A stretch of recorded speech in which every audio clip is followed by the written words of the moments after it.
would like to have all the candidates that's running for chief come up to the table and draw your number for your time to speak.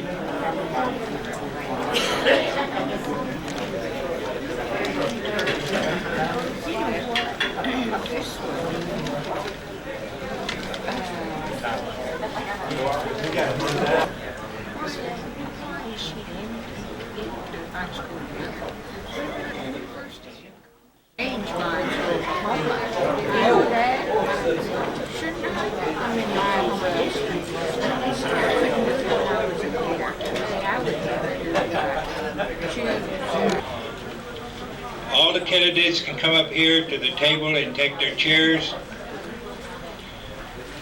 Chief for candidates on this side, chief for second candidates over here.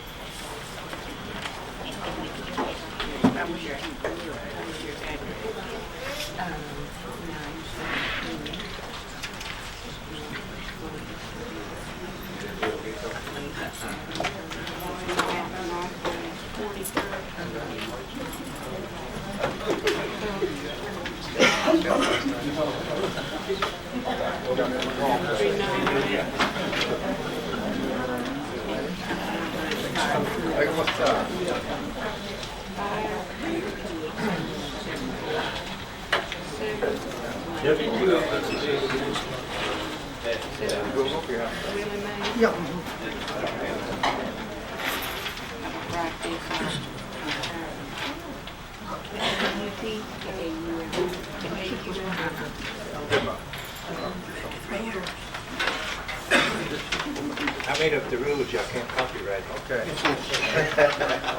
All right.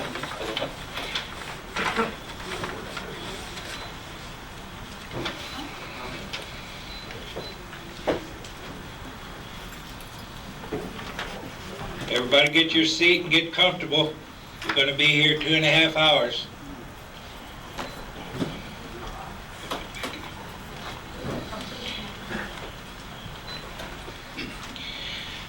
Oski halvi legitska. Chinilam gaidi huani ubidagi yahayu in do college kin. Evodo college ka ukida hasiogis imiti dagid ukida zulgin edi huanichi. Ukida hayu in yechania skis kanoji what nudu stomas. Chimanogitska chimimaska jinhilam gaidi huani ubidagi. Moment idijak kagadi moment hayua. Oponayagit idi huani jahanan. Iminalan ko sin wega gidi mega chimida bagag.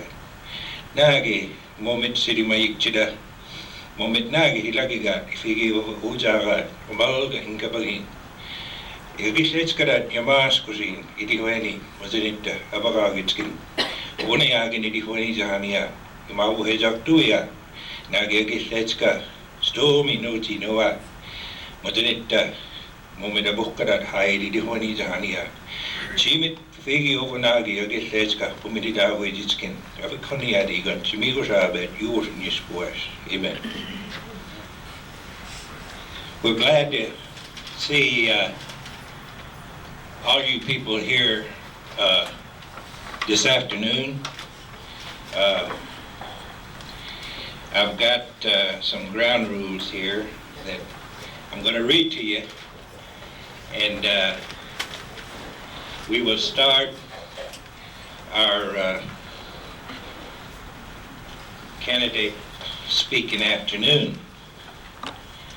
First of all the parents are asked to control their children's behavior while they're here in the building and are outside. Last time we used this building, trash bags of trash was thrown into the elevator, and people that were here to clean up had to clean it up. So we don't want that to happen this time. This building was loaned to us, and we want to take care of it. Oklahoma City Muskogee Creek Association candidate form. Of course, you're here at the Red Rock Mental Health Center, Community Room, 4400 North Lincoln, Oklahoma City. October 12, 1991, 2 p.m. We're a little bit late getting started. Candidate form rules. I made these rules up, and I just mentioned to the second chief candidates they can't use them anywhere else. They can't copyright it. But anyway, invited candidates will be those running for principal chief and second chief only. Candidates will draw numbers to be placed on the agenda. Candidates must be ready to speak when number is called. Candidate must be present. No proxies will be accepted. Candidate's time frame is limited to 15 minutes. A candidate may talk for 10 minutes and allow 5 minutes for questioning, or use the 15 minutes and not answer any questions at all. Timer will signal the candidate when 9 minutes are used and when 14 minutes are used. A buzzer will denote the end of the 15 minutes. Candidate must stop talking at this time. Arguing will not be allowed during the questioning and answering period. Questions and answers must be kept briefly to the point during the forum. Individual discussion with the candidate may be made after the forum if the candidate allows. If a question is directed to a candidate in Creek language, it will be automatically interpreted by the speaker. No campaign signs, posters, cards, literature will be allowed to be posted in the area by anyone. However, a campaign literature table will be set up for the principal chief, second chief, and the national council candidates to distribute their material. The OCMA Political Action Committee will be present wearing OCMA t-shirts. Please feel free to ask them any assistance. Only persons that are from the metropolitan area will be allowed to direct questions to the candidates. The servicing area are as follows: Oklahoma City, Moore, Norman, Shawnee, Tecumseh, Harrah, Choctaw, Guthrie, Yukon, and El Reno. If you're not from any of those towns, you will not be able to question the candidates. But if you're from those towns, those areas, those are all our servicing areas for the Oklahoma City Creek Association. So if you're from around the 7 counties, you're not allowed to ask questions. Okay. Let's see. We will give time over to Perry Beaver. Is number 1.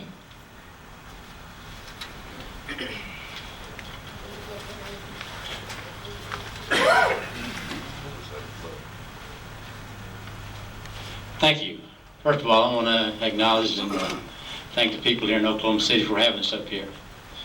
I am Perry Beaver, candidate for the principal chief of Musco Creek Nation, and I'd also like to introduce my wife. Miriam, would you stand, please?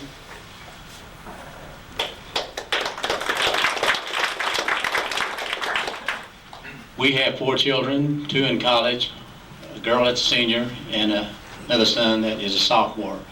We're all reside in the Jinx area. Part of my other family background is that I'm the son of the late Mr. and Mrs. John Beaver of Morris, Oklahoma.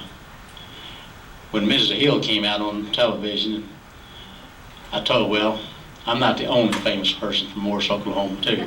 So Mrs. Hill, too. So I grew up around Okmulgee, between Okmulgee and Morris. My home church is a Big Casita Indian Methodist Church, where I now belong and always belong and probably always will.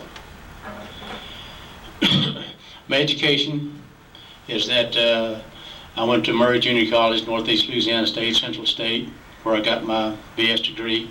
And presently I have 21 hours above my master's, which I got from Northeastern and Tahlequah. My work ethic is that after I got my degree from Central State, I started teaching and coaching in Jinx, Oklahoma in 1966. And I presently teach and work in Jinx, Oklahoma in the public school system. So that's the only place I've coached and taught. I presently, after retiring from the coaching profession for 25 years, I presently teach math and direct the Indian education program. So if I wasn't teaching math, coaching football, that's what I'm doing. All three is running an education program there at Jinx Public Schools. My travel experience is that 8 years ago I ran for the council from the Tulsa district. Okay, I was elected on the council, and then after the council convened, I was elected second speaker. And with that, I was a chairperson of the Human Development Committee. So that's my experience on the council for 2 years. And then I ran for the second chief. And I've been presently the second chief for the past 6 years. Well, tribal experience in government goes back 8 years. I have a lot of concerns about Creek Nation, a lot of concerns. And one of the most important concerns, I think, is the education aspect of it. Presently, we have some programs that start before school, and it's our Head Start program. That is great, but we need to expand it a little more.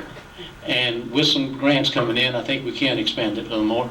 And also, through the hospital over in Okemah, that they have a testing program. Now, this is the greatest part of this testing program, is they test all Head Start programs that's within our creek boundaries. They test all the children for mental or physical disorder.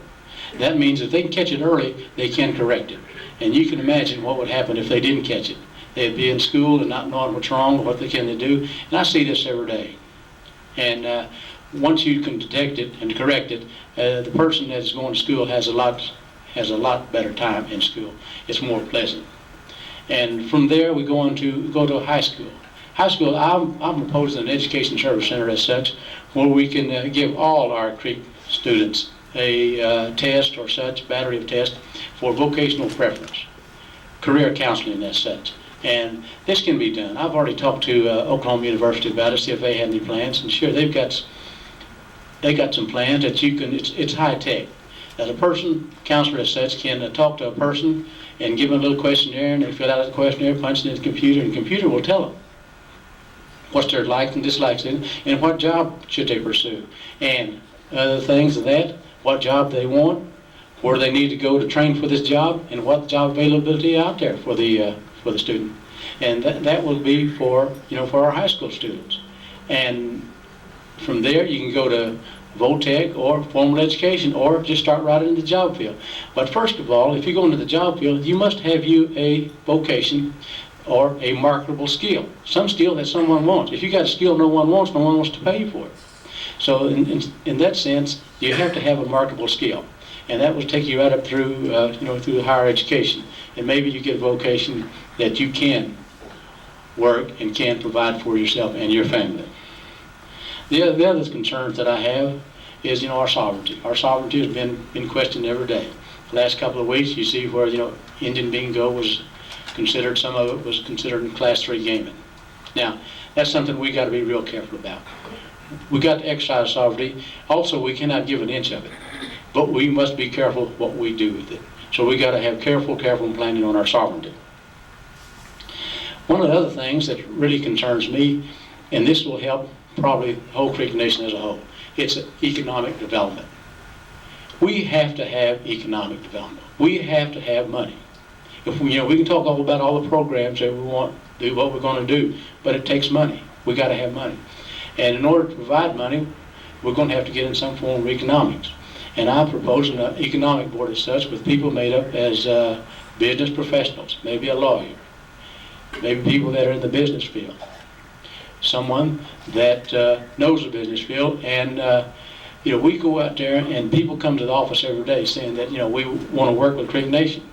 But in a sense that I myself is tired of people coming to us and tell you what we need. We need to go out there and tell people what we want. And that's what we need to do with our economic development. And also, bring in industry and bring jobs to the people. If you have a job and you got food on the table and money in your pocket, life's a lot easier. And that's something that needs to be done for all our Creek citizens. Give them that opportunity to work. And we could do this through economic development. Also, there's something else that we need to work with, and that is our people that went on their own, got their own business. How many here has got their own business? If you got your own business and started on it, my hat's off to you, because I know it takes guts to do that. You got to have guts to be able to start your own business, not knowing whether you're going to need it until you get your first paycheck. So with that, another concern that I guess everyone have is our culture. Our culture, and you have to start somewhere. I myself do not speak the Creek language. I wish I did. And all those in here that do not speak the Creek language probably wish they did too. So that's one of the things that I would propose to do is start the Creek language. Start some classes. You can start at all our community centers. You can start it at the complex. Even one step further, you can start it in our school system within the 8-county district. I've already talked to Sandy Garrett and Mary Reed. They're with the State Department of Education and State Department of Curriculum. They said it can be put into our school systems. And why not? By House Bill 1017, if it passes, by 1993, all grade schools will have to have a foreign language. I hate to call it a foreign language, but that's one way we can put it in our school system, is that the Creek language can be taught in our school systems to our first, second, and third graders. And when you do that, it's going to take money. It's going to take a lot of resources. Resources is money. You got a minute. Okay, he says I have a minute. But to go on with that, is Creek language can be spoken and can be taught. So when we go to the polls on October 26th, Creek Nation Citizen has a big decision to make. Where are we going to go? I feel that I'm the best candidate, most educated, most tribal experienced, and been successful in everything that I've tried. So come October 26th, I want your vote. I need your vote. And most of all, I need your prayers and your helping hand, because the only way Creek Nation can work is through unity, everybody working together. Thank you. You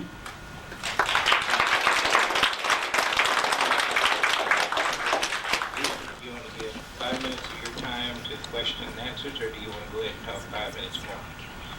Well, I'll let the people decide that. Y'all want to ask me any questions? If not, I can keep talking. Any questions out there? Yeah, I'd like to ask you a question. Okay. You said economic development and hot jobs down here in you've been there 6 years. You said, well, what have you been doing since then? Well, as you know, as the second chief, there's some economic development that's come through, and one of it didn't pass. And one was that theme park outside of Spalva. It didn't pass through the council, but that would have created some jobs. It was feasible. I checked the feasibility study, talked to other people, talked to people in the State Department of Tourism. It was there. And that didn't go through because the council vetoed, or council didn't pass the resolution or the ordinance to go with it. And there's some other things that we tried to do, and it's one of these, is that as far as the second chief goes, all you can do is advise. You have no power to put things and stuff like this. So I've been talking to people out there, listening to people, and first of all, you got to know where to get the money, and I've been really taking hold of that. How about people on the south side? Most of the people get help on the north side. You talk about south side of. No, Well, that's what I said a while ago. We need to take the jobs to the people. If you've been involved, like relocation, they sent people to Dallas, California, Chicago, places like that, and they all came home. So we need to take the job to the people instead of taking the people to the jobs. And there's industries out there, or jobs available, but we've got to work together at it on this economic development. Mine is a very simple question. It'll be very brief. As chief, will you be able to control your panel or your council members? I understand that members of the council are very disrespectful to our chief, and they wouldn't be that way to our USA President Bush. They would be very respectful, and I think that the chief of the Creek Nation deserves respect. Yes, And I'm just wondering, this is hearsay. I don't know whether it's true or not, but I've heard it more than once, and I'm getting to believe it. That they do not have, but they don't seem to respond respectfully to chief when they're having their meetings, and I think that should be corrected if it is existing. Yes, and to answer your question about this, I think we all ought to respect each other just as tribal citizens. It doesn't have to be, chief, Absolutely. and we all respect each other. And as far as, the chief controlling the council, no, chief doesn't control the council. The people who elect the council members control the council. The chief and the council's got to work together. There are two different set of identities. One's the administration, the other one's legislative. So in order to be successful, everybody has to work together in that respect, and we got to show respect to each other. But do you agree that there has been a little disturbance at some of these meetings? Yes, there have. And all you have to do is just come down and see for yourself. Yeah, I will. I intend to do that. Mhm. Thank you. You got one more. Clarence, you got a question? You raising your hand? Oh. Clarence, what's the score? Easily do it. Has it started yet? You got a question? Okay. You know the score? Your time. Okay. Thank you. Appreciate it.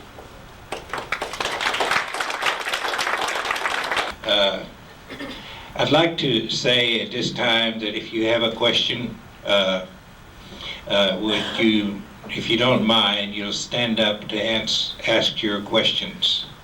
That way you can digest your food by getting up and down.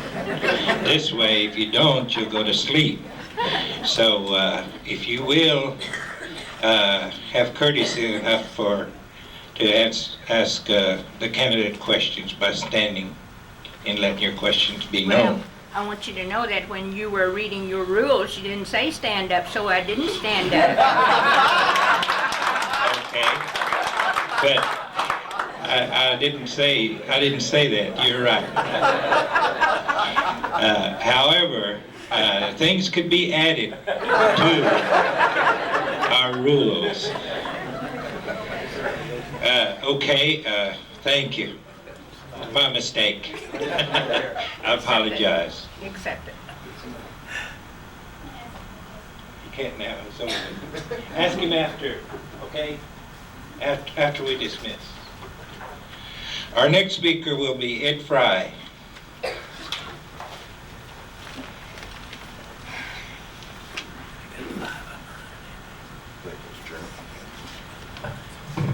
Good afternoon, ladies and gentlemen. I'm Ed Porter Fry, and I'm from the Creek District, from Bristow. I would like to introduce my mother, Major Tiger Fry, who is over here today.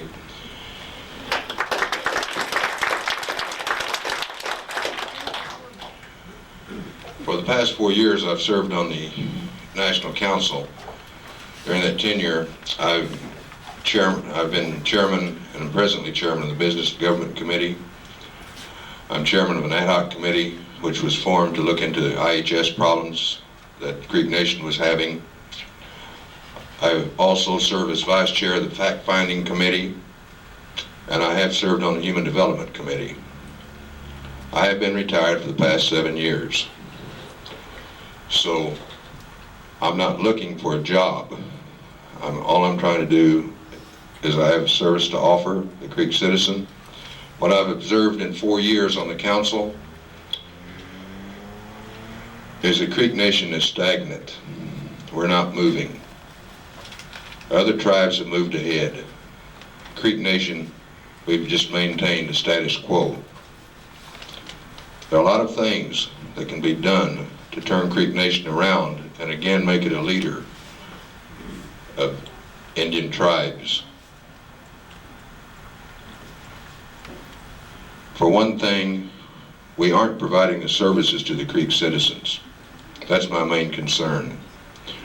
Creek Nation is big business, whether you realize it or not, and should be approached in a business-like manner. When you pass a $13.2 million budget, and of that budget, only 10 to 15% of it goes for client services, and in some budgets, none of it, a minute amount, goes for client services. This tells me that we're top-heavy in management and overhead.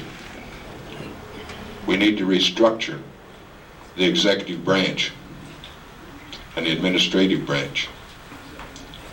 We need to see that the people receive a fair amount of funding.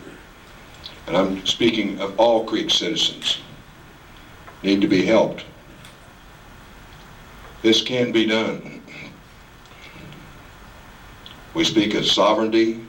The only way we'll ever be sovereign is to be financially independent of the U.S. government. As long as we're treating 638 contracts as economic development projects, supplementing those programs with tribal funds, we're helping the government. We're helping them out. We need to diversify. We need to get out and develop economically, but we also have to do some groundwork and lay some groundwork. This is something that hasn't been done in the past. We need to establish a land base. Without a land base, we don't really have any place to put anything. We need to put some corporate codes in place. We need to get some taxation codes in place. We need to get law enforcement codes in place. Until we can establish and show some credibility and accountability, you're not going to lure big business in to put in economic development projects or help you fund them. At the present time, the only money that the council has to give to the Creek citizen consists of the bingo and the smoke shop monies. This amounts to $2.5 to $3 million a year. All the rest of this money that's coming in through government programs is providing jobs for people in the complex. This money's already earmarked. So when we take that $3 million and use that to supplement federal programs, this doesn't leave much to give back to the citizen. A lot of Creek citizens have no respect for Creek Nation anymore. The Creek citizen needs to be treated with dignity and respect when he walks in that complex. Not to get the runaround, not to be sent here and sent there all day, and then say, well, you got to go home now. It's closing time. Some of those people don't even have the gas money to get up there. They come in there for help. That's all the people in the complex are there for, is to provide service. They should provide the services to the Creek citizen and treat them with dignity and respect. There are a lot of problems in Creek Nation right now that need to be addressed. It needs some direction and some leadership. I've had about 20 to 25 years experience with federal and state government politically, not working for them. I worked for AT&T, IT&T, and RCA. Those are fairly large corporations. I know how things should be run. I'm not going to sit here and tell you that I'm going to attend all your meetings or I'm going to do this. I'm going to look at it as a job. It's going in and turning the thing around, starting it down the right direction. And hopefully, with the right people in place, we can do this. I want Creek Nation to provide for the Creek citizen, who in turn will come back to the Creek Nation if we provide for them.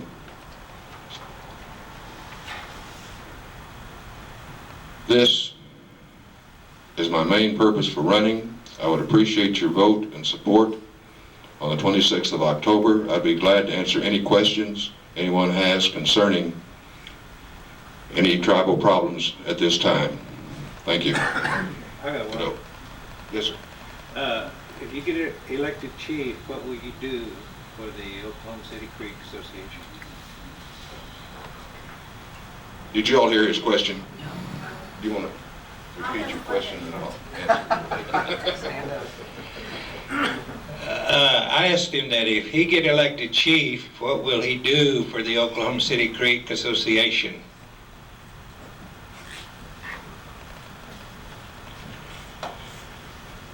As a council member, the last 4 years, your budget and all has come to the Business and Government Committee along with other communities. We have set aside $500,000 in this year's budget for community block grants, we call it, for communities to help them get started. I believe you submitted a proposal, sir. Your community has submitted a proposal, let me put it that way. For the last 3 years. Right. And the last 3 years it has been funded. Maybe not totally like you wanted it to, because we only have so much money to go around to all communities. And I may be wrong, but I believe 3 years ago we did change a little bit in your proposal. At that time, as best I recall, there wasn't too much going out for client services. There was administration. I think it was written into the bill when you got your last grant that 60% of the monies that came to your community would be used for client services and not in administration and overhead. Does that answer your question? Any more questions? If there are no more questions, thank you, Madone.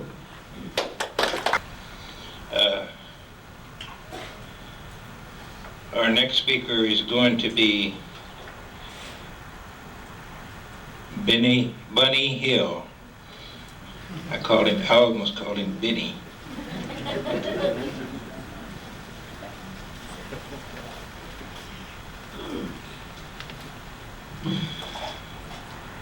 I appreciate this time that I can come back again and share with some of you. As we look at the Oklahoma City community and look at other creeks that are outside the Creek Nation, we find that you're in a dilemma. You want to be identified as creek, and so you are. You are creek. Yet to be able to meet your needs and to really establish you as a community is a big question that has been put before the chief and the councilman, and to be able to honor you and identify yourself as creek. You know, in this fast-paced society that we live in, we're pressured on every side. We're pushed out into the mainstream to be able to make a living and to survive in this society. We're challenged. And I believe that we as the Creek Nation, as we join together and take care of our people, we can begin to maintain our identity into the future. That means to begin to respect who we are as people. And if you and I don't begin to respect who we are as people, then we're not going to be able to rub shoulders with anyone and meet the challenges today. That means that we need to utilize our sovereignty in every area. You know, sovereignty is not just sovereignty just alone, but it's something that we utilize in every area. Health, education, the land, the law, all those areas we utilize our sovereignty. And if we don't get a grasp of who we are, we're going to fast lose who we are in this Creek Nation. We're going to become an Indian club in a sense. But as we look and see what our needs are, what are your needs? We need to identify those needs and begin to come from your perspective of how can we best help you. And as you begin to find out what your goals are for the Creek Indian community, then we can best meet those type of needs. As we look at the Creek Nation overall goals, where are we going to be in the next 20 to 30 to 50, 100 years? If we do not set specific goals of saying this is what we're going to do, and it's going to take this and this and that for us to meet those goals, you'll find us meandering around and get into what we call that stalemate in which we find ourselves now with the executive office and the council. And I believe that as you vote for the councilman and the chief, you're going to take into consideration of where we're going to be in the next 100 years. What we do today with our ceremonial grounds, with our churches, with those who don't go to either, and those of us that are identified as Creek Indian people, what we do today is going to be able to build a basis of where we're going to be. And I believe that as your chief, that I can look into economic development. We can look and exploit various things. We can help the small business person that wants to continue on to be successful in that area. We can exploit areas of industry and bring it into the Creek Nation, where those of you that want to return back into that area can come back and live and thrive as a person. Housing projects and health, creeks everywhere are asking, what can you do for us? I believe that health is one area that if we establish a health insurance program where that all creeks, I usually carry my card around in my pocket. What does it mean just to have a pink card? It's got to mean something. So I believe that in order for you to feel like that you belong, we need to establish some type of an insurance program, so when you go over here and Indian Health Service say they can't handle it, then we need to take care of our people one way or another. Because when it becomes health, we're just not just Indian, but we're people. And when our families get sick, they're just not just Indian, but they're people that we love and we care for. And we want the best services for our people. With the government cuts and the various things like this, the only way that we're going to be able to handle the needs of our future is to begin to press in for economic development. Bingo has been doing pretty good, I guess, in that sense, but there's just not enough money to meet everybody's needs. We not only need like $13 million, we need $200 million to meet every need. And how are we going to approach that? And those are some of the areas that I believe that we can get the people that have the expertise in every area. They'll look ahead and they'll be creative, they'll be innovative, and they will say that we as a Creek people, we can, as the challenge comes to us, we can meet every challenge because of our educational background, because of who we are, and we can begin to see the future as hopeful for us.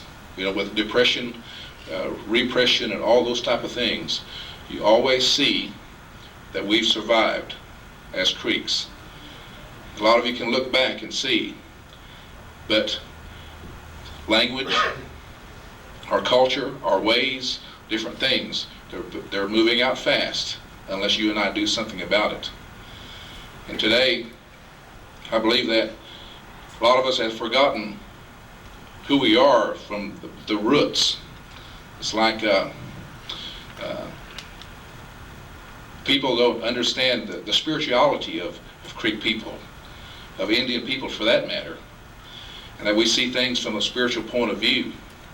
And when you and I begin to realize where we really actually come from and honor that type of system, we can see that things will be able to develop in the future.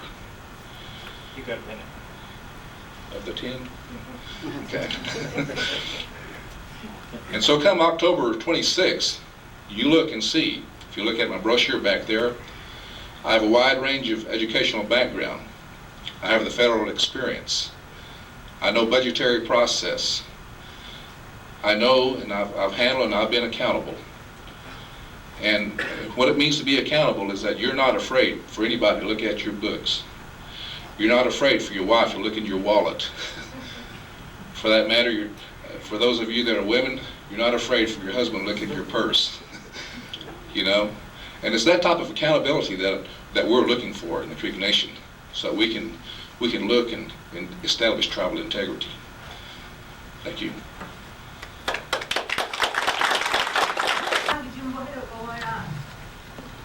Jadi mendengar, kita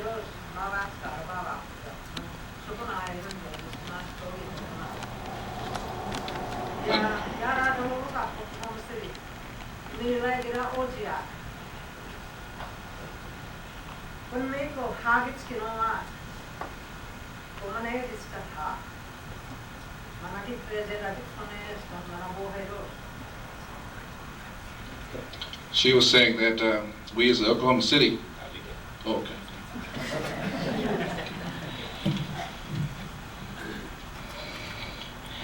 The question was asked that, will you help us when you become chief for the Indians in Oklahoma City area? Would you be able to help us? That's what she said she was asking.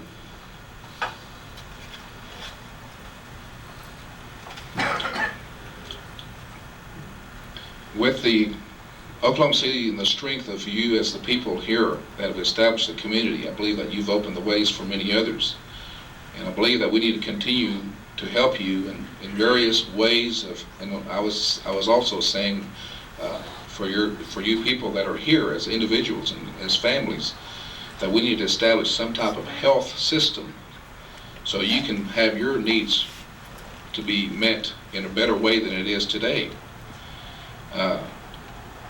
And as the Creek community, as you establish your goals and where you're wanting to be, I believe that we can help establish, buy a business around here for creeks, you know, and establish it. This is Creek land, original Creek land here in Oklahoma City. And as we look and see back in how we can utilize our sovereignty and establish a business here, then we can look and see that we can employ, you know, Creek people in this area. And also that would also help to create revenue for this community as well. You know, bingo's been good, but like I always say, and so we need to diversify. Bingo has two faces, that's what I said. And we need to diversify and look into other areas. Anything else? There's Yes. one over here. Oh, okay. Yes. So you wouldn't have a problem if, like, you had to have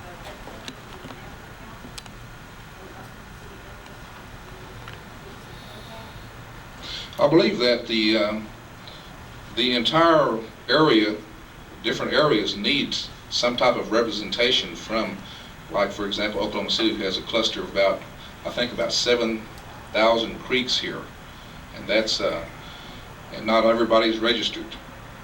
So we need that type of representation if you're going to be able to develop a real strong unit. I wouldn't have any problem with that. I think you need that. Also, you probably will need you probably need a precinct here also, rather than an absentee ballot. There's one up here. Yes, ma'am. I have a question of you.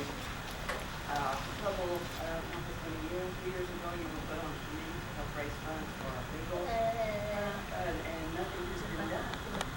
As far as running for chief, how are you going to do that since you was running this committee? Well, one of the problems in that committee was that funds were being. The committee has not been established because of the state's. We identified ourselves as a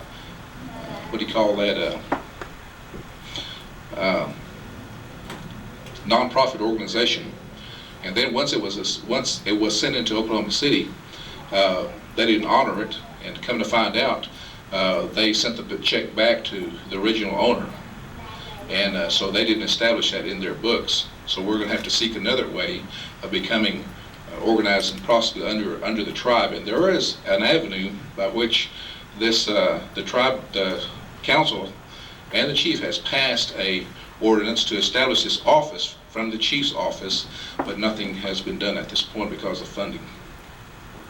I know, but I was talking about maybe something else to say that. Well, for the time being, there were funds that were raised for your purpose. for that time, and it didn't continue on, if that's what you're referring to. It wasn't just for ours, it was for everybody, that any legal, that needed any type of legal help. That's why we went to the Mhm. department, trying to get an attorney and get that bill passed. And there's other things but there's nothing instead of doing that. So we have done our part, we have tried. Mhm. Any more questions? Time's up? Okay, time's up. Okay, thank you very much. When he was talking about accounting, I thought he said he was a cannibal. But he said he is accountable.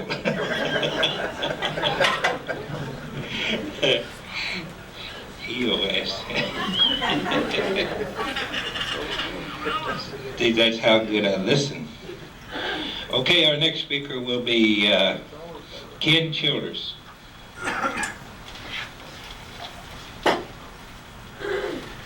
Thank you, sir.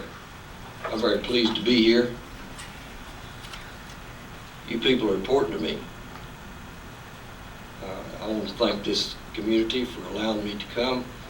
My committee and I were speaking the other day and just want to know how we was going to get to talk to you. So now you've given me that opportunity, and I want you to know I really appreciate that. I'd like to recognize my wife, Billy, my two daughters, Joni and Kristen, and my chauffeur and sister today is Barbara Gillespie from Coweta. There's a couple other people I'd like to recognize too. They're very important to you, and that's Mr. Earl Wheeler. He serves as the second speaker on the National Council. He's from the Creek District. And I saw Mr. Tom Pickering. Tom's still with us? Anyway, and of course you met Ed. Thank you. I've been at Creek 51 years. I was raised in a contemporary Indian home at Coweta. We had outdoor facilities and a well. I was raised in the 40s and the 50s, lived on a dirt road. My father was Mose Childers, a Baptist. My mother was Violet Williams Childers Freeman, a Methodist. She was 1/2 Creek and my dad was 3/4, so we get the blood from both sides. We were raised in a house where we said a prayer before every meal.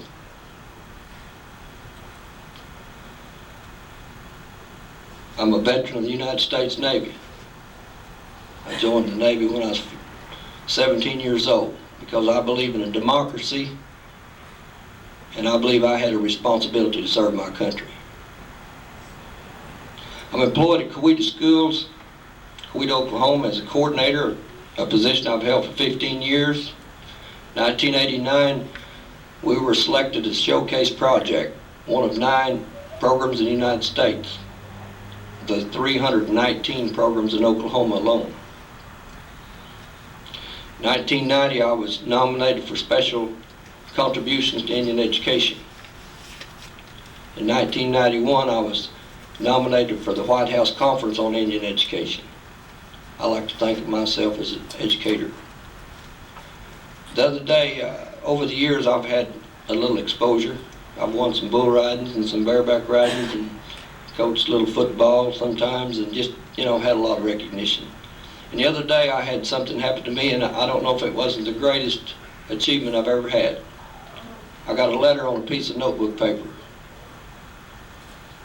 And it said, "Dear Mr. Ken Childers, my name is Stephen Hernandez. I'm 9 years old. My father's name is Greg. My mother's name is Alice. I have one brother, his name is Richard. I have a sister named Michelle. I'm a member of the Red Ribbon Radicals. October 21st, we're having Red Ribbon Day. Say no to drugs to kids. We would like your picture and your message to kids against drugs. to put on our wall of fame. It said, P.S. Thank you for being a role model for kids. My nose went to burning. That may be the greatest achievement I've ever had.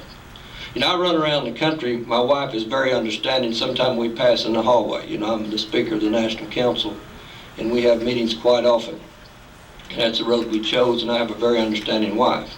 But sometimes I go around in my car and I drive by myself, and I wonder, what do I truly enjoy? You know, sometimes we get tired, and again we say, well, that's the road we chose. But what I really enjoy is watching young people achieve. And if I think I've made a contribution, I really get high. I really have a good, strong feeling. I've been on the National Council for 10 years. I was representative from Wagner District, the smallest district in the Creek Nation, for 2 terms. I've been the representative for the Tulsa District, one of the largest districts, for 3 terms. I've served as the second speaker for one term for 2 years, and the Speaker of the House for 8 years. In my tenure on the National Council, I've missed 1 regular scheduled council meeting, and that was to attend my son-in-law's funeral.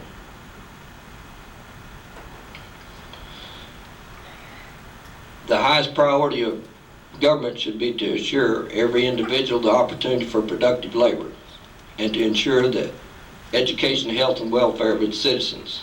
I believe in equality and betterment for all Muskogee Creeks. My priorities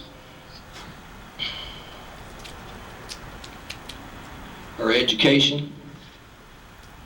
I believe education is the key to success in any endeavor. I would propose to the National Council more funding in all of our education programs to be distributed on an equal basis. I would propose economic development. As your elected representative, National Council members, to serve as economic development consultants, because who should know the concerns, the needs, or the opportunity of each district other than an elected official? I would propose long-term health care. When I say long-term health care, I refer to all aspects of our health care. We need to protect the health and dignity of our elders. I'm a student of the Constitution. I believe in God. I believe in our Constitution. I believe in the Creek people. Unity. I feel that I'm the person to bring unity into this tribe, realizing that that's a great big word. My father was a Baptist. My mother was a Methodist. I recognize and respect the ceremonial grounds. My wife is Creek Yuchi. I just feel that I'm the person to bring that to us.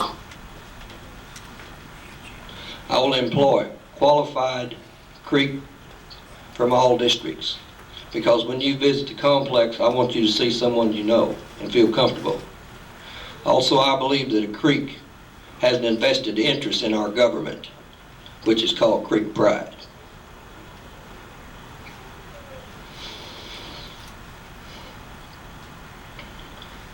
I will employ a bilingual person to travel throughout the Creek Nation and register and enroll our Creek citizens. You got a minute. Just right. I will give the State of the Nation address at our holiday festival. I'll bring to the office of the Principal Chief experience, dedication, commitment, integrity, and hard work. I ask for your vote on October the 26th. And I want to be your Principal Chief. I feel that I'm qualified to do it, and I need your vote. Thank you very much.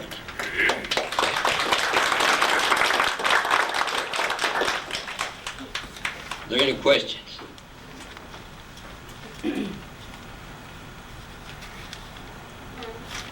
I have one. Yes, ma'am.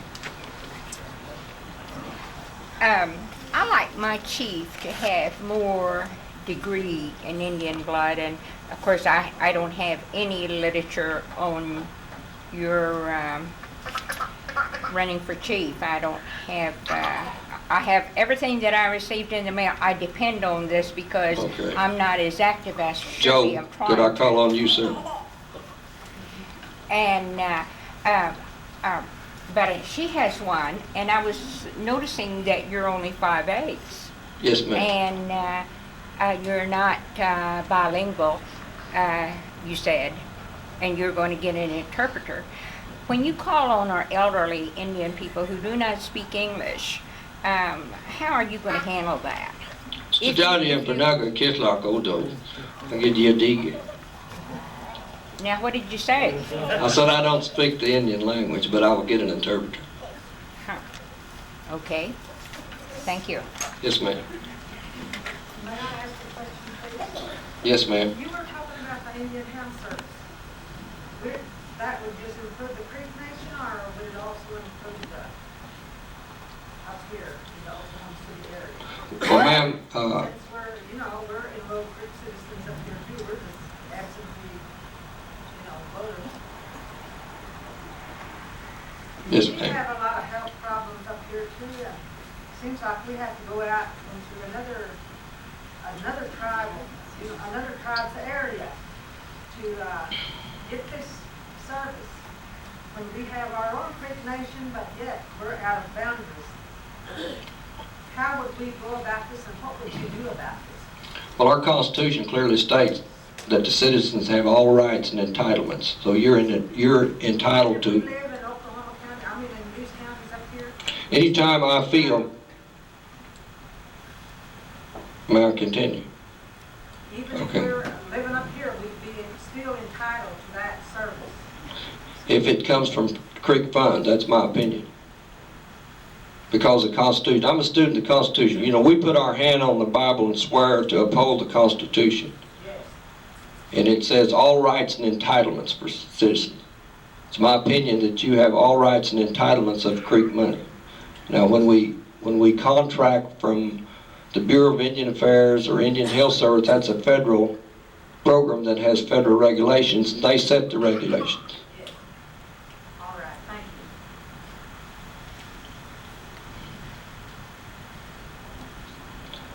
you. If no other questions, I am honored to be here, and yes, sir. You mentioned about unity just a few minutes ago, and I don't get around the creek vicinity or anywhere a lot like I would like to. But when I get my Muskogee paper once a month, it seems like there's always some kind of dissension in it, people arguing with one another, and you as a speaker now, do you have any control over that, or, I see your name in it quite a bit, you had a letter in there 3-4 weeks ago, or 3 months ago. It was a good letter, I thought.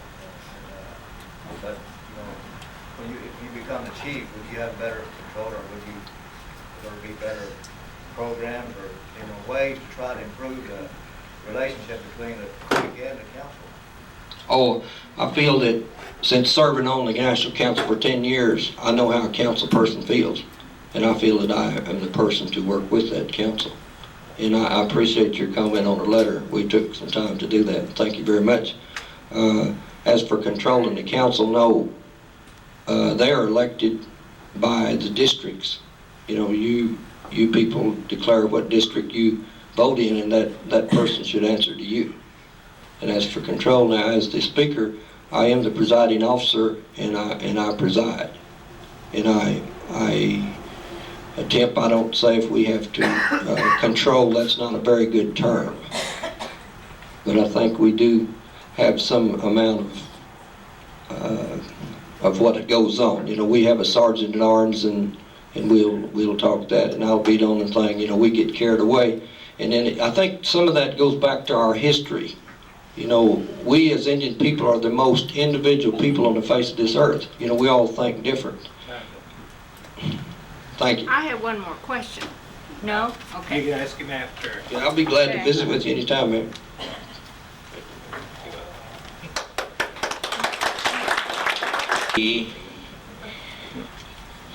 Jackson Barnett.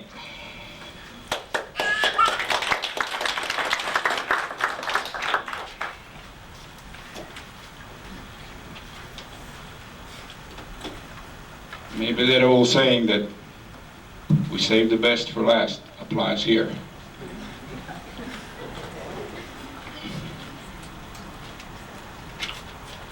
Whenever I go to all parts of our Creek Nation and speak, when I'm invited to go and talk to my people,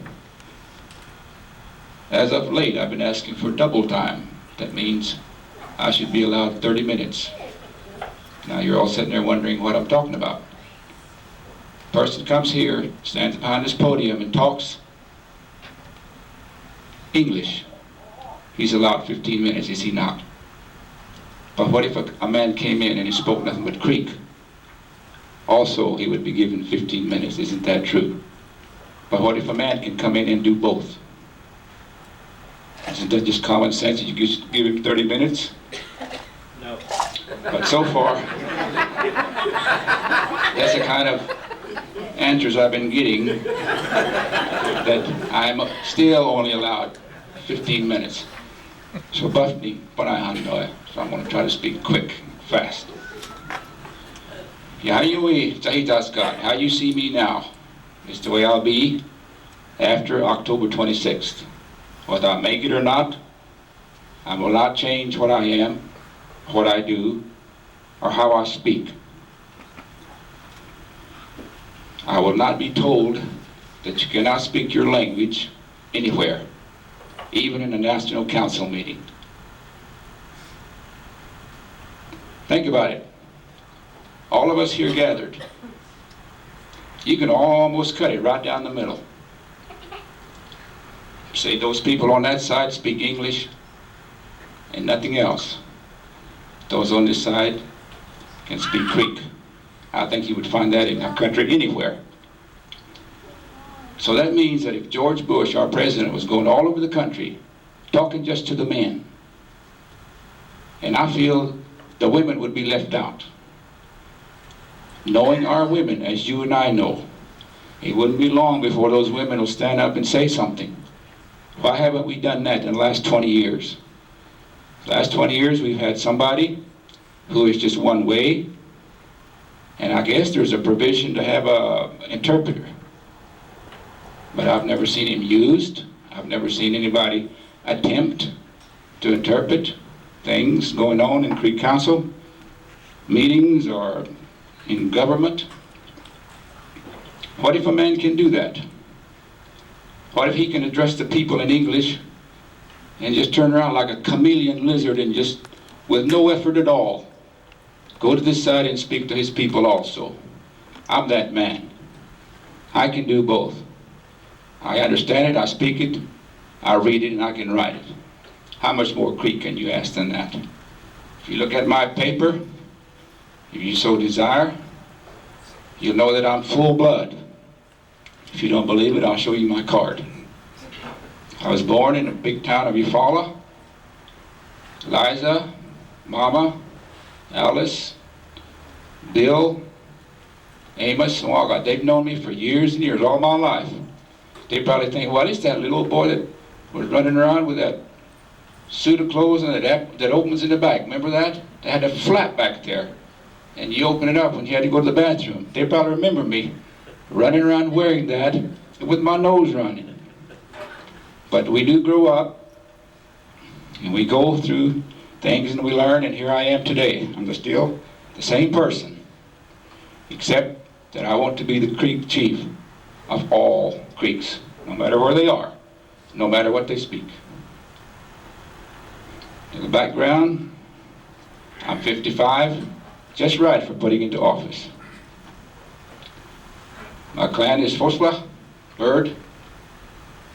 My tribal town is Nuyaka. I have 4 sons, none of them are here today. U.S. Navy veteran, served honorably for 8 years active duty, served a lot of time on air stations and aircraft carriers. While some people were sitting in a nice cool classroom or playing football or whatever, I was standing on a tossing deck of an aircraft carrier, serving my country. Graduated from Bacone College. Studied at UCLA, Florida International University. Finished up my Bachelor of Science degree, Central State University in Edmond. Some of these other things you can read for yourself. We'll skip on down to what I'm trying to do. When I'm going out to speak, I'll concentrate on what I call 3 C's. First and foremost is our culture. On the very bottom of my literature, you'll see some Creek writing, and it's translated into English. It says, Nagit, Omiyat, Uziat, Ponsomegatsi, Magidos. What does that mean? Let's not lose what we have or what we are. Second C that I am an exponent of, communication. We have to sit down and talk with each other. From top to bottom, from chief all the way down to the man on the street. I believe as long as you're sitting around at a table and speaking to one another, you're going to be doing some good, instead of always at a distance and not getting anything done. I propose to promote communication. And communication, abogit, timbunahayok tunuat, lobets tuyahategis. And that should lead us to cooperation. Cooperation between council members, administrative people, program directors, whatever. We should all communicate and cooperate if we're going to do any good at all. I will try for the betterment of our health systems. When a person, after a meeting in Dewar, comes up to me and says, I had to wait 4 years to have my house repaired, people, we can do better than that. I'm not a carpenter, but I believe I could have built her a new house in 4 years. I mentioned health. When our people who need health services have to wait 2 hours in a waiting room, we can do better than that. It's got to be the people running these programs and these facilities.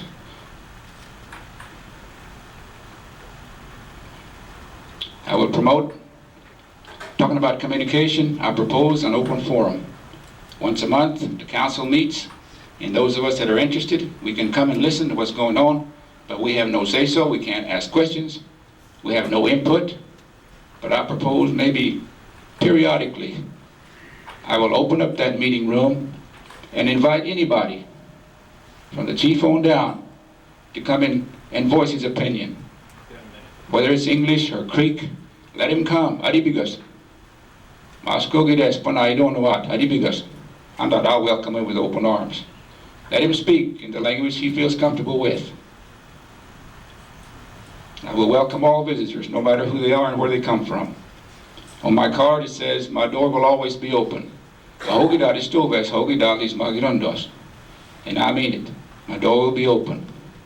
If nothing else is only to talk and have coffee or something, I will welcome all your visitors. I was asked, if you're elected chief, they said, how will you be? Because the chief we have right now, nobody sees him, nobody knows where he goes or anything. He said, how will you be? And I said, I'll be exactly what I'm doing now. I'll go where my people are and take part in whatever they're doing. Some people do some things and not others. I like to do a little of everything.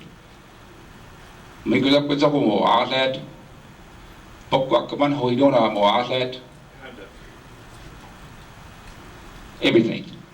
Any questions, please? Any question? I say, Alega. All you guys, when are you guys going to win? Now? So you guys going to come back, or y'all going to just do your speech now and don't ever come back? Fish after today.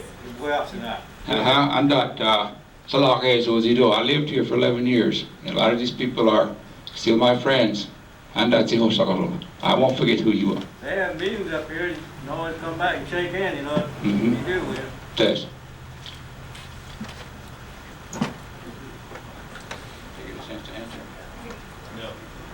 Anyone else? Yes, ma'am. Did I understand you to say that when you have a forum that we all have to come to your place? Why not open forums in Oklahoma City why don't you have a forum in Tulsa? If you're going to be a traveling man, why should we come to your forum? Why can't you go to the people like you say you're going to? It's a good idea. See, I don't know all the answers. You have a good suggestion. I'll go for that. Just like we're doing today. We might come back down here. Anyone else? Yes, ma'am. I'd like to say to all you candidates that are running for the chief, I'd like for y'all to fix that speaker down there where everybody can hear. We go down there and y'all can hear right where you're at. But out in the audience, you can't hear a thing. That's right. So I'd like to express that where y'all can fix your speaker down there where everybody in the audience can hear you. I've been down there, and we always have to lean over trying to see what y'all are saying, because you're right up there on the podium and you can't hear nothing. That's right. Okay. That's Good one point. thing y'all That's a need to good do. point. That's the idea. How long? 3 minutes. Oh, I got all kinds of time. A couple more things I'd like to just pass along, and then leg about this. You and I stand at a crossroads. We can make history. You and I, you as a voter and me as a candidate. We can make history in the way that we haven't had in 20 years. You can elect somebody to office who can go and communicate and talk to all his people. English speakers, Greek speakers alike. And I can do it. And I won't need an interpreter or a translator. Okay, one more. I'm gonna Since you're, used to be in Oklahoma City and you lived there for quite a while, you with our Indian community, you know our problems up here. Will you call or come back and seek advice from time to time on problems that come up down there? So that might relate to us. Will you come up and talk to us, things, communicate with us? Sure. When I was talking about communication, I was going to mention that I will make periodic reports to the people, and I don't mean just once a year. If something ought to be passed to the people, I'll do it, and I'll do it where everybody can understand. Anyone else? That's all I got.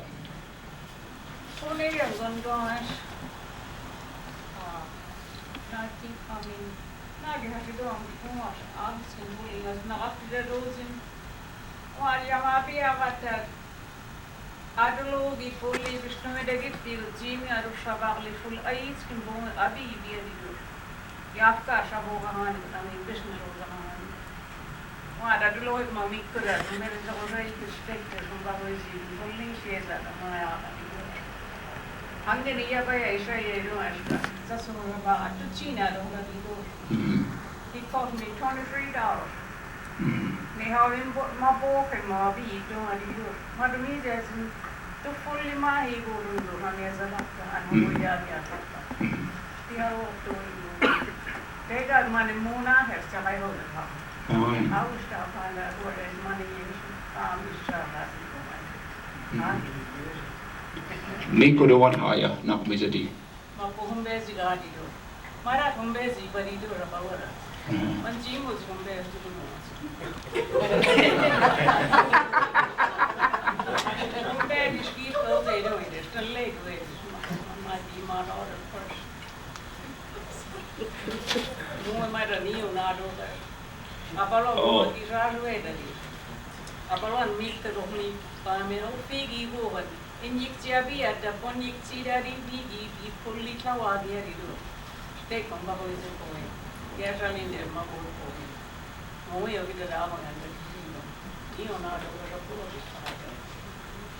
Okay.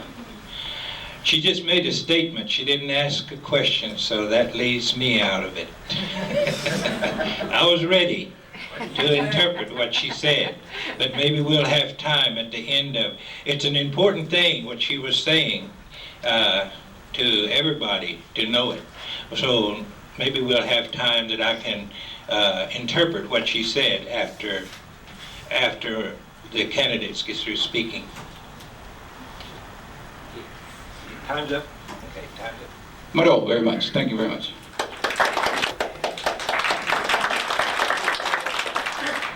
Thank you, George, and members of the Oklahoma City community. My name is Tony Hale, and I am a candidate for the office of Second Chief. I'd like to introduce my wife, Debbie, at this time. She could stand. My number one supporter. We have two boys, Tony Jr., 13, and Mark, who's 10. We reside in Okmulgee. I've been an Okmulgee District representative for 2 terms. It's my 2nd term. I serve on the Okmulgee School Board of Education, immediate past president. 2 years ago I founded and currently serve as the president of a small non-profit corporation called Okmulgee Junior Football Association. Back in '86, made a big step in my life. My wife with me, we went out on our own into business. Have been doing that ever since. We opened up what we call Hale Automotive, and went from 1 week working at a place, a check every week coming in, nothing in the bank, and the dream of mine that I had, I said, I've got to do it. If I don't do it, I'll always wonder. So I went from 1 week's paycheck and half my vacation pay and stepped out in faith. And God's been good to us. We've been surviving ever since. I just want to tell you with a little bit of personal philosophy. And as the role of Second Chief, excuse me, I've got to hold this thing if you don't mind. The role of the Second Chief is not to provide the plan. That's the responsibility of the principal chief candidates. The role of the Second Chief is that of being a supporting person, not working against the chief. So I want to start off just saying a little bit of philosophy with how I believe. I think that you need to know each person individually, each person personally, who are you electing?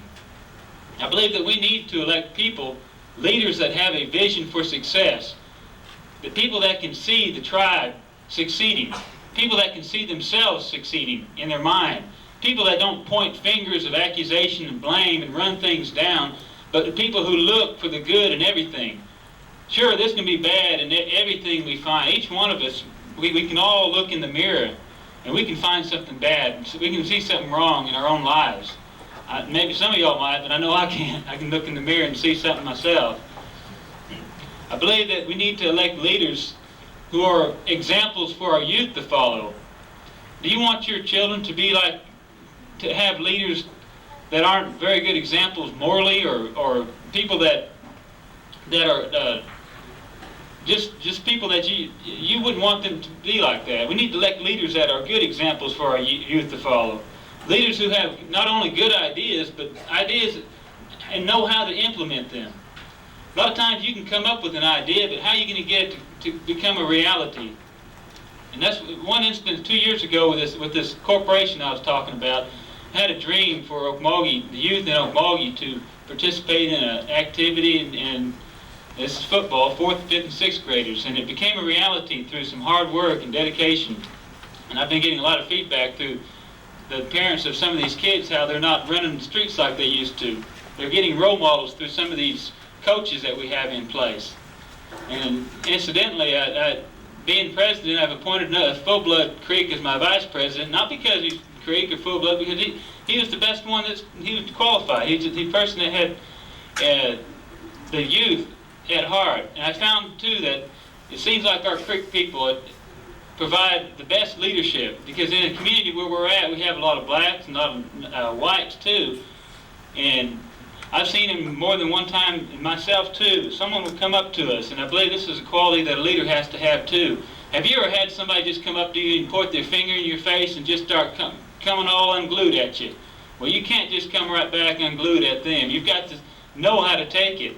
Being in business for myself, not a day goes by that somebody doesn't come up and start accusing me of something, and I listen to it. And one time somebody came unglued at me, then when they was all through, I told them, you've got the wrong person. This person over here you need to talk to. But there's times too that they come unwound, and being on the council, they'll talk, and you have to know how to deal with people in this circumstance. Wisdom, knowing how to handle every circumstance.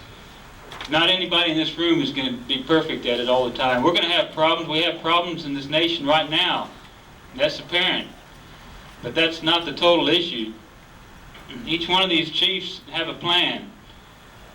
You may have the best plan, but without two elements, and that's trust and communication, it will surely fail. People, I believe that when a person reaches a place, authority, anything in their life that happens good, it shouldn't make them, put them on a higher plane or make them feel any better. But one thing I found out it seems like it does is it humbles you. You get to a place, when I was elected a representative, when I was elected to the School Board of Education, I didn't feel like I was just something all of a sudden. I felt humbled. I felt like the people had enough confidence in me to place me in this position, and I didn't want to fail them. And I think that's what each one of us need to have. We need to possess the quality that we would have the heart of the people. I'm nothing myself. I can't, like the Bible says, I can't make myself any taller than what I am. I can't make myself any different. As far as physically, I can't. I'd go work out, maybe do something like that, but as far as what I am, I am what I am. We need to elect leaders that know the value of a family. Throughout this campaign, I've stressed the importance of a family. The family is the most basic unit of any nation. If you take a family and destroy it, you take the families in this room and destroy them, you'll destroy this community. If you take the communities and destroy them, you'll destroy our nation. And then the reverse of that, if you build a strong family, you can have a strong community. If you have a strong community, you'll have a strong nation. These same qualities that make a strong family will make our Creek Nation strong, become the leader like it was before, and it is still. Education is something that we all talk about, but I want to go a little bit deeper than education, and there's lessons that we learn every day from your parents. Children here, your parents are teaching you lessons. They're teaching you by their example, and these lessons will be more important to you. You'll remember them more than what you do when you go to school, because they're living examples. And each one of us need to remember that as we go to our homes. And I realize, too, that we're not all traditional families where there's a mother and a father. There's a lot of broken families throughout the Creek Nation. But still, the family is the most basic unit. This is where it begins. Those lessons will carry you through the hard parts in your life. We need to, as tribal leaders, we need to foster the type of environment that will allow our families to become stronger, and our weak families to get stronger, and our strong families to even flourish more so. I know how important education it is, being on the Board of Education. I lived up here too when I was back in between 11th and 12th grade. I came up here and worked for about 3 months. And, I've been through a lot of times in my life where our kids growing up, and my wife and I, just as soon as I was able to, I moved out of the home. I thought my dad and mom didn't know that much, but I made a lot of mistakes. But I'll tell you, the wisest person is one that makes mistakes and learns from them. Because it's no mystery. Each one of us makes mistakes, but how are we going to learn from those mistakes? I'd like to say that some of the economic development projects that I'd like to see us make stronger our agribusiness. It's been what we can consider a failure maybe because of lack of communication and trust. We mentioned the theme park. These are things that we can still do, and I'd like to work on. Community-based projects, working with the communities. We need to help our own people develop their own ideas, give them the tools and equipment to expound on their ideas, become entrepreneurs, to hire creeks. I'd like to take this time and answer any questions if you have them. And if you don't, I'll keep talking too. But if you can think of any kind of question that you have, please just feel free to raise your hand and interrupt me at any time.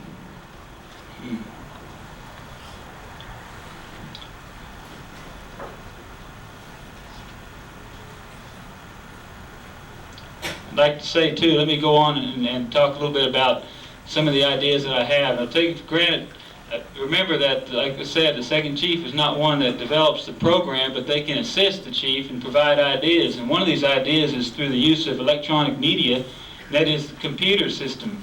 This community here can have access to every program, every bit of information that the tribe has through a computer system. And just last night I was talking to my brother up, and he's going to school at KU in Kansas. He purchased a computer, and I have a computer there in my home. Become computer literate during the last couple of years, and we're in the process of we're going to transfer files across the phone. Well, this is a possibility right here. You people can have every piece of literature, every paper, every form that the Creek Nation has available up here, so you don't have to travel all the way down there and get that information, but it can be right here. Your files can be transferred over the phone through computer. There's ideas such as that I'd like to see implemented, and it's a very real possibility. Is there any other questions? I'd like to make use of every bit of time that you give me here tonight. I want to say that when a person does become in a position of authority, see if they change from the time that they are elected. The person doesn't need to be getting arrogant and change, but the person needs to stay the same. And I believe I've been that person. I ask for your vote on October the 26th. I value it, and I really would appreciate it. If you have any questions afterward, just ask me. Thank you.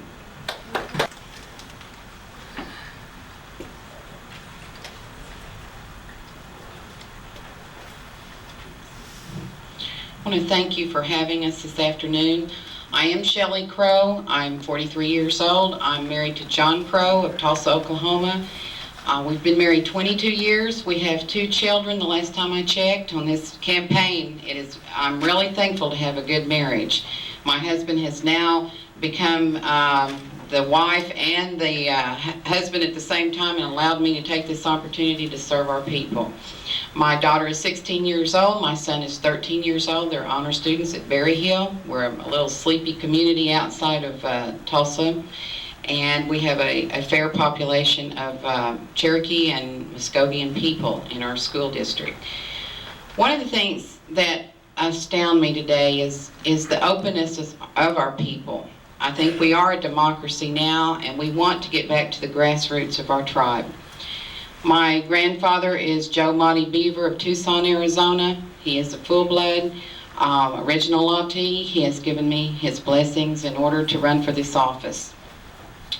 My background in education and caring for people is the nursing profession. I think the nursing profession has allowed me to meet a lot of people across the United States. One of the things I see in our system is the need for more knowledge and also to upgrade the quality of health care as well as education and leadership in our tribe. Being a nurse has allowed me to go through a process of knowing the lifespan of people and their health care needs.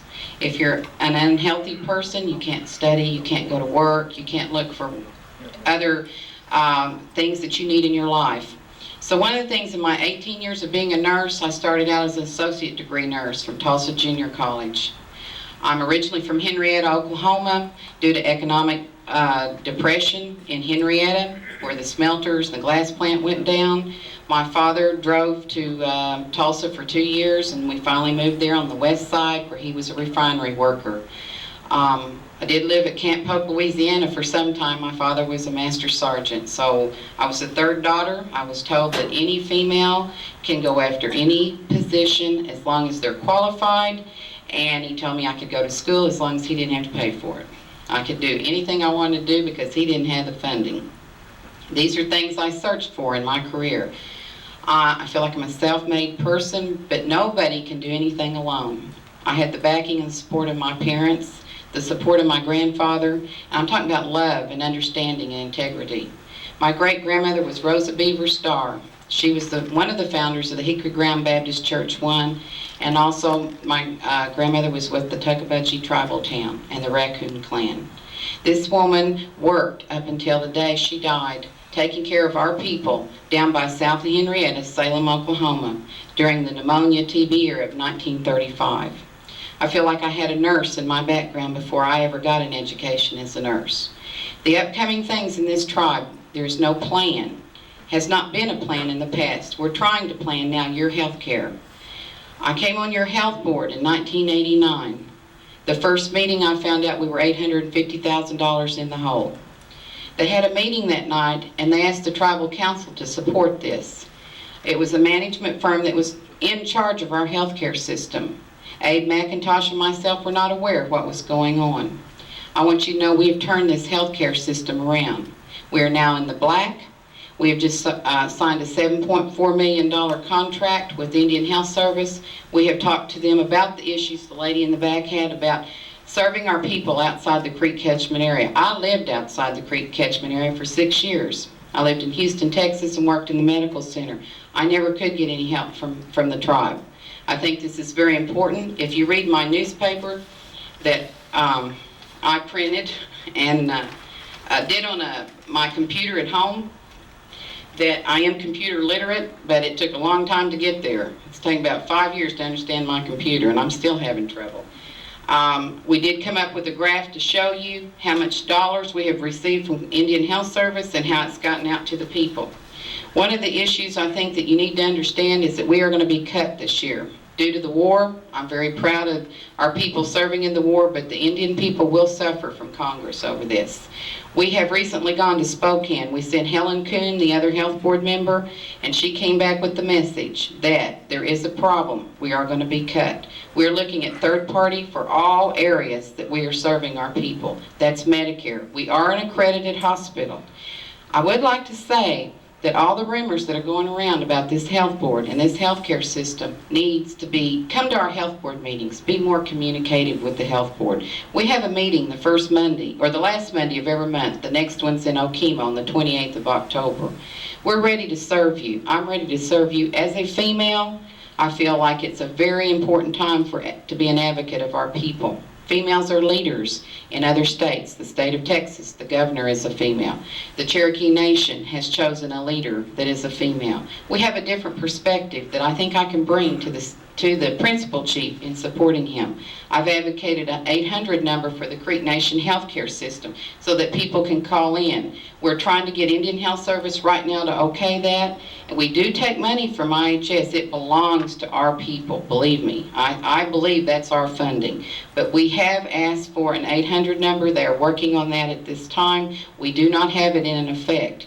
But where you can call in and ask questions, I advocate that with the next principal chief for the complex. There are rumors we have one at the complex now. The Cherokee Nation has an 800 number. You can call there. I worked for the Cherokee Nation as a public health nurse. I was impressed with their system. We've got a lot of good things going on in our tribe, but we need to improve our foundation. Including females in higher positions, I think is very important. One of the things I've done is looking into economic development is I have a relative that is the chairperson of the Oklahoma Industrial Authorities. At this time, Okmulgee County has 2 businesses probably coming in. One will probably employ 1,600 people and the other will employ 900.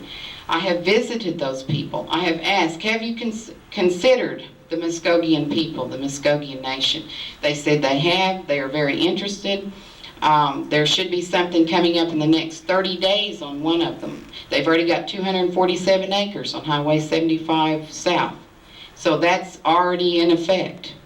There are things, yes, this tribe has to go after business, but there are businesses coming in to Oklahoma. And we need to tap in and make sure our people are represented there. And these meetings are held once a month. They have one female on this industrial board. She's the chairperson of the Bama Pies. And I finally got to find her. She wasn't at one of the meetings that I went to. And this is something I think your people need to know, because you have relatives in Okmulgee County. And I don't think these things have been addressed in the past. Education's very important to me. It took me a long time to get my degree. Nothing's been easy, but I think that makes you a better person. If you have things handed, thank you, on a platter, then you don't know how to serve people. I've lived an associate degree program and I've lived a BSN program, and I was the Outstanding Native American Academic Achievement Award over here across the street, down the block here. The Health Science Center, there was 547 of us. And there was only 20 women that were nominated. And I beat out the dentists, the doctors, the lawyers, and that was due to my GPA, 3.925. Now I'm going to tell you something. A female has to work harder in any industry. A female has to show her ability. Her reputation is at stake. I've been married 23 years to the same person. I'm very proud of that. I have been investigated due to this IHS problem. I have a pretty good record because I know I've been checked out even by our principal chief and the FBI. And I want you to know that anything that you want to talk to me about, or I'm an open door on most of the things. My children are very important to me, and murder threats don't go over big at my home. Okay, thank you. No questions? Yeah. Oh, okay. Yes, ma'am. I have one. I received your paper, and this is a very impressive, important election information from you. Yes, ma'am. And as I was reading this, something in the back of my mind came forward, and according to the Muskogee Nation paper that I received, which I get most of my information, are you the same one that was sued by the nation to pay back the loan that was made to you? I'm the board, a member of the board. But But- the loan has been paid back in full. It has. Yes, it has. Why were you sued? Why was I sued? Why didn't you pay it back when you were supposed to? Because we are under the direction of the National Council, and we were advised that it would be better not to pay it back at that time. We never received our carryover monies from 1989. Carryover monies are your cushion monies. This $272,000 was placed in all our accounts for 4 different clinics. It is filed at the board, it's filed at your tribal court, it's filed in your National Council and your principal chief's office, explaining where we put the money. We never received over probably $500,000 that's still in the tribal treasury that should have been transferred to the health board. This $272 was to cushion us. So we utilized those funds, and when we finally got some carryover funds from IHS, we paid the money back the 48 hours after we received it. We are still tight. We are barely making it until Congress approves the budget, but we have paid the funds back, according to ordinances by the tribe. I see. I understand that the second chief, if anything happens to the chief, that you would step in and become the chief. Is that right? And this Under is the what bothered Constitution. me Yes. about handling the funds. I think in my past, if you look... I feel like I say, I don't have all the information. That's the reason I'm asking you. Okay, I'd like to answer that question. Surely. I have increased, with the help of Abe McIntosh and Helen Kuhn, over 7, we only receive $44,000 a year for your health care contract service. That means money we refer people out. That's all we were told we could have. After we took over your contracts away from the executive branch, we increased it to $1,247,000. I can handle your budget. Trust me. We have referred out more people in the history of Oklahoma in IHS territory, and Dr. Harry will back me up on that. He just awarded us a $350,000 x-ray based on the fact that the Creek healthcare system has given more services to people than any tribe in Oklahoma, and I'm proud of it. Call Laura Mackey and she'll tell you. Well, the reason I have a smile on my face, you said trust me, and I've always been told Yeah, I to know. beware of people. I've seen that in the trust me. movies. I've seen that in the movies. Don't trust the man, though. It was a movie about a man. If a man says trust me, don't. Okay, thank you. Our next speaker is Thomas Shehola. I appreciate the time this afternoon to talk with you about my candidacy for the second chief.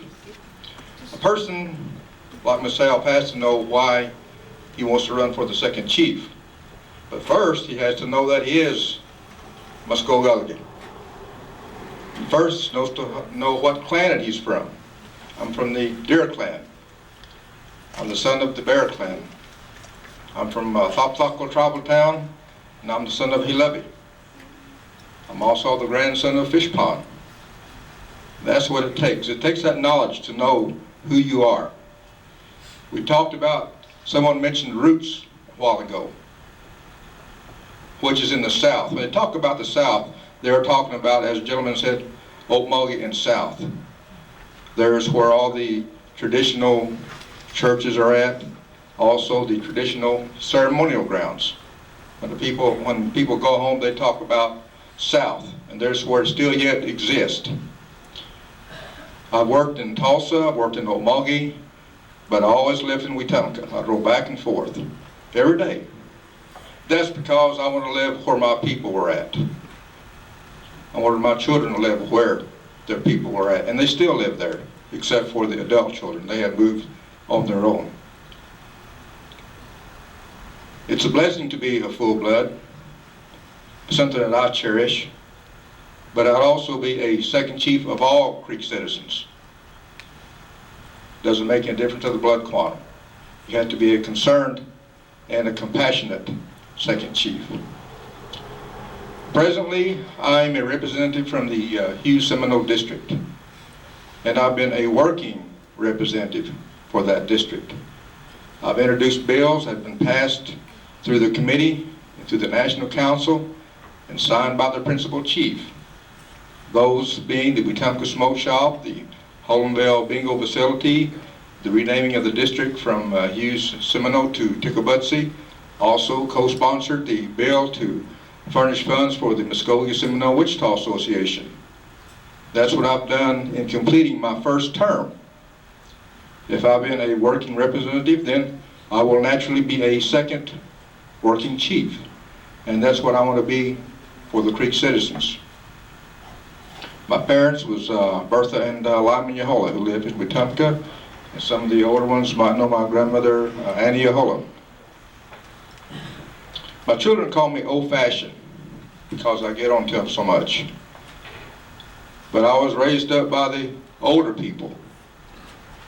They have values that was passed on to me. And when they say you're old-fashioned, then that's a compliment, because they will learn about love for the elderlies, the young people, everybody. You know, that is the values that I was taught, and I hope to pass those on, but everyone should know those values. Also, I'm a veteran, served in the U.S. Army, went to school at Wetumpka, Bacone College, and completed at Northeastern State University. I was raised up going to the churches in our home area all my life. Now I attend, ceremonial grounds. And that is where the grassroots people are, at the grounds and at the churches. There is where they are located at. In being a second chief, you have to support the principal chief. Be his right hand. If he has something to talk about, talking with him about it. Resolve situations. Be there for him. Also, if the situation arises that something happened to the chief, then I feel that I'm confident in myself that I could assume that leadership. I'm a positive person. When I meet a person, I want to say things good about that person so he can feel good about himself. Raise his self-esteem. Even if just a complimentary hello or a smile or a word of encouragement. That's what a person needs. And I'm there to give that to any person. Also, the second chief should strive to have rapport with the legislative branch, judicial branch, executive branch, all Creek citizens, communities, and the tribal towns. Second chief should be innovative. Come up with ideas that he might suggest to the chief to be implemented in a program. Also, I've supported funding for this community.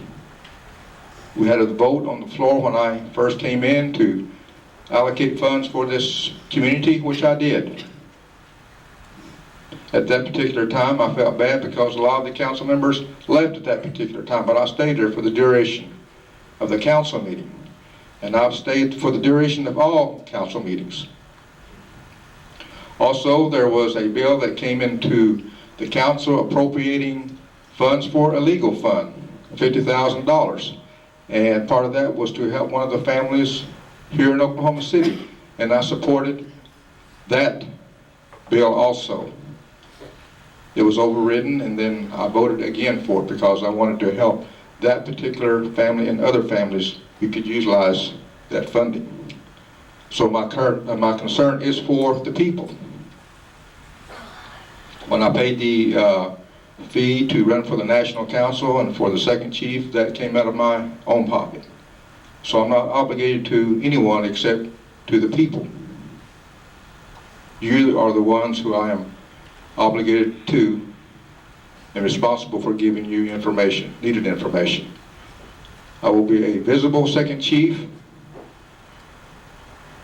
When you look for me, or I can look for you, you can find me at the ceremonial grounds. When I was younger, I played a lot of softball, met a lot of people playing softball. And a lot of people I met at the association conventions. So I've been all over the area. But I will be a visible and available second chief for you. So I will conclude with that and answer any questions you might have at this time.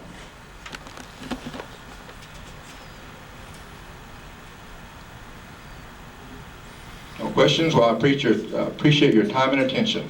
No. Our next speaker and our final speaker will be Dave Lewis. Here, it's good to be up here because I have a lot of relatives here and people I've known from way back.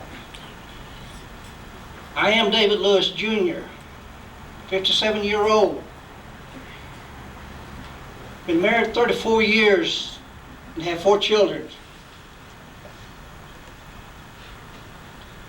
My great-grandfather was Jackson Lewis. My father was the late Reverend David B. Lewis Sr. And my grandmother was Janetta Jacobs, all which were highly respected medicine people. I was born into traditional medicine culture, which is my profession today. Past professional associations include Assistant Director for Alcohol and Drug Center in Ada, Oklahoma. In the 7 years existence, the Alcohol Drug Center had never had a rating because they have to inspect and rate them every year. As an assistant director, we were the highest rated of alcohol and drug center of its size in the United States. So that tells you a little bit about myself, that I am a leader. I dealt with government contracts. I have written proposals that other tribes are using today. There is one small tribe up north that will have a groundbreaking for Alcohol and Drug Center. And that was one of the proposals that I had written, that I sent to them. And that was written for Creek Nation, but never was used. I was a shop foreman, working on Bell helicopters in Arlington, Texas. I took over a man's job as a shop foreman, and he was a test pilot and a shop foreman. I took his job in 30 days. That's pretty hard to do, isn't it, to a white man? But it tells you that I can make things happen. I have the knowledge. I was a lead man in machine shop for Potomac Corporation in Fort Worth, Texas. They split up the shift, one for day and one for night. So they gave me the crew of 15 personnel for the night shift. They were getting rid of the ones that were kind of deadhead. But the 15 persons that I had were the highest producing group in a short time. It tells you that I motivate people. But more than that, I had the opportunity to hire more people. I could fire and hire on that ship. So I came back to Oklahoma and picked up some Indian people, the young people, and took them back to go to work. I fed them and housed them until they got their first pay. That tells you that I care about my people. Anytime we have something for our people, I like to see them work. They have families. That's what I like to see at Complex. Let's put our people to work. I believe in that.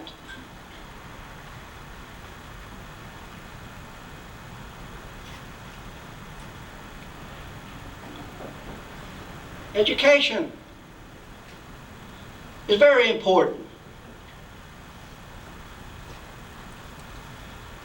We need to have more funding for our young and the elderly people. I've seen some of them go back to school and get their college degree. But we don't seem to. We're always running out of money. So they have tendency to drop out. And some never go back to school again. They have to go to work. It's high time that we support these people. You know, Assistant Chief does not make the law.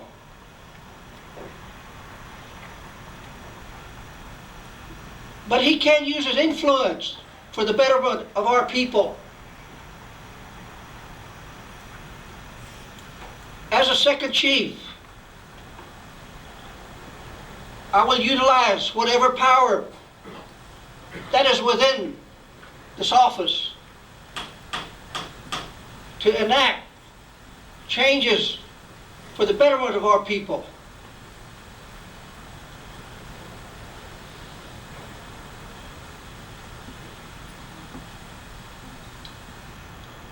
I am educated, I have a degree, but that's not everything. You know, we're talking about our tribe being split. You know, if we had listened to our elderly people, we wouldn't be at this crossroad today. My parents didn't have no formal education. My grandmother couldn't even speak English or understand. But she was smart in her own ways. So we cut the elderly people kind of short. We don't listen to them anymore. But if it wasn't for them, we wouldn't have what we've got today. These funding began with the elderly people. They said, take care of those people. And this is why we have these funds today. But yet they're forgotten, aren't they? Okay, este is like imabo hesti ya hoji go hage birundo. Aneska magi sulezat. Steady buneri yaji go dungo. Now Leon hits for it up. Oh, I just to go up. I'm stuck in me, who was in his head. Well, just come on out of it. Nita Ojen. I just only use at least scares him much. Honest him, oh, and me, who was in his head. What? Is my dad at Puna, his Margaret, he don't. Higher Margaret, who they don't know.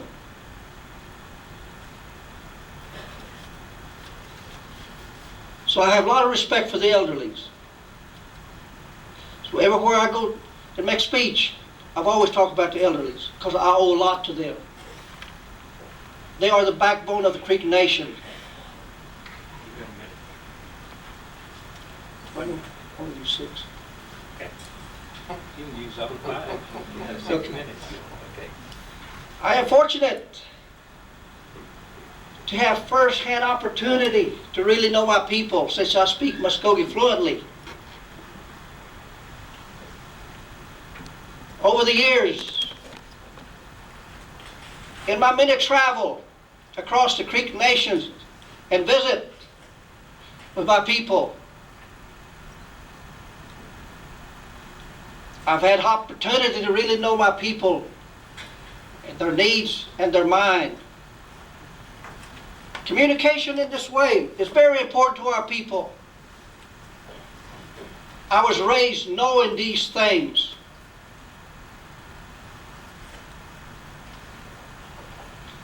Constant changes in modern day living has increased certain needs among our people, such as care for the elderly people, and health, and economic development.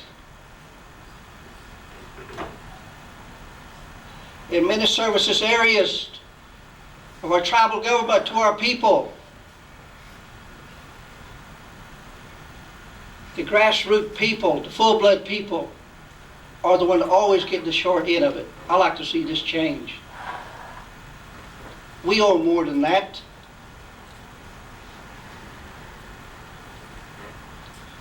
Respect for the elderlies has been a traditional value of our people. It is said that we have a creek complex for the elderlies. This is true. But it has all the elderly people. And as a result, there are more non-Indians in these places than our traditional people, our full-blood people.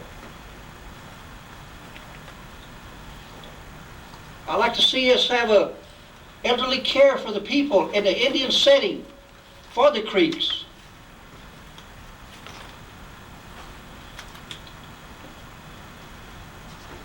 You know, we have a lot of Creek people up here that are almost forgotten.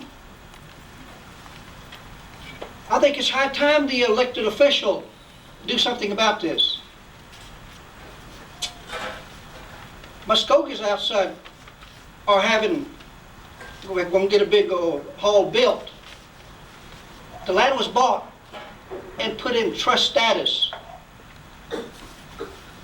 Why can't they buy something up here for you people and build something here where you go to work? You can do a lot more for your people if we help you up this way. I would like to use my influence, talking to the leaders. Why can't we do these things? This is a role for Second Chief. Use your influence. Talk to the people. I know it can be done. I'm not on the council. But the water and sewer that go to the churches and ceremonial ground, it started with a dream, people. I had that dream. I had another people introduce that bill some years back. It just takes somebody that knows the needs and care that can get something done. The future of the Creek Nation depends on the ability of our leaders in our generation in making decisions that are based on true value of honesty and fairness and genuine concern for our people. Not 2 years, not 4 years. I belong to you people till death do us part. That's what I like about my work.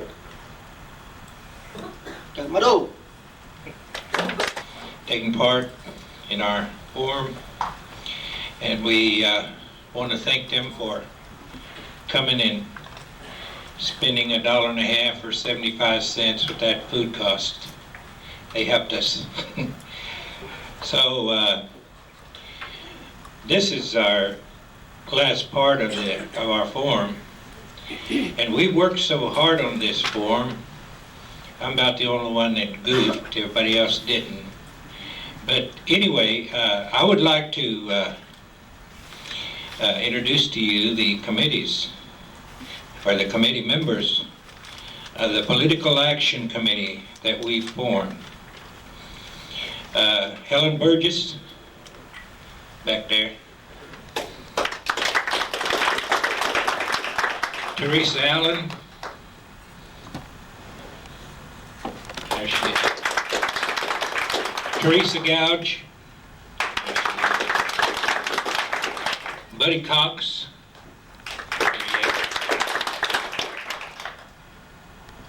George Bunny. Ruth Dickey. Jane Milam.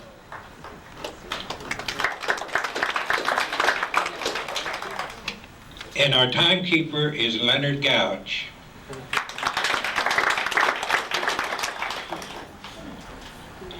I'd like to leave just a thought for you people that come this afternoon to listen to our candidates that is running for chief and second chief. It is important to all of us to vote. If you haven't registered to vote, don't let it go by. You're probably too late this time. But there'll be an election coming up 2 years for the council members. And they are the spokesman for your district, the council members. In the next 4 years, we want to elect one of these 4 over here or 4 over here. Or we have 5 over here. We want to elect one of the persons. It's up to you. You have to vote the way you feel. Nobody is going to tell you how to vote, I hope. But you have to select the chief, the second chief, and your councilman. So I advise everybody to vote. Some people say it don't do me any good, but you exercise your right in voting. So if you have not registered to vote with the Creek Nation, we want you to register and vote. We still have some, we're going to have a drawing of our sales on our tickets, and we still got some more food if you're hungry.